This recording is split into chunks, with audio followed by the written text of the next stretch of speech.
નમસ્કાર મિત્રો, હું છું doctor Nirali from Jayveer Ayurvedic hospital. પહેલાં આપણે હાઇપોથાઇરોઇડિઝમના કારણો અને લક્ષણોની વાત કરી.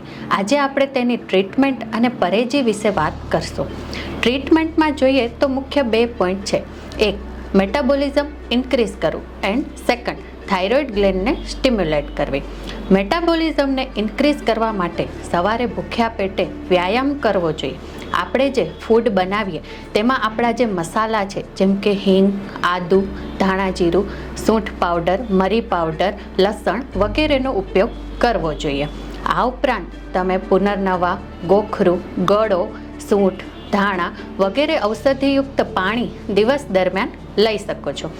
જમવાના સામાન્ય નિયમો, જેમ કે ચાવીને જમવું, ભૂખ લાગી હોય તેટલું જ જમવું, ટીવી કે મોબાઈલ જોતા ન જમવું, જમ્યા પછી વજ્રાસનમાં બેસવું, ઠંડો, વાસી, વધારે ભારે ખોરાક ન લેવો, આ બધા નિયમોનું પાલન કરવું જોઈએ.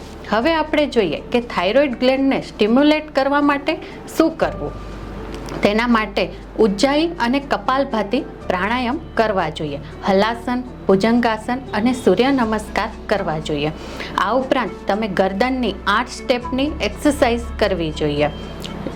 આયુર્વેદમાં દર્શાવેલ નસ્ય પદ્ધતિનો ઉપયોગ કરી શકો છો, જેમાં તલનું તેલ, સરસવ તેલ અને અણુ તેલના 2 ટીપાં નાકમાં નાખી અને દરરોજ નસ્ય કરવું જોઈએ. આ ઉપરાંત તમે આયુર્વેદિક ડૉક્ટરને કન્સલ્ટ કરી આયુર્વેદિક દવા અને પંચકર્મ તેમજ આ પરેજી દ્વારા હાઇપોથાઇરોઇડિઝમથી કાયમી છુટકારો મેળવી શકો છો. આભાર.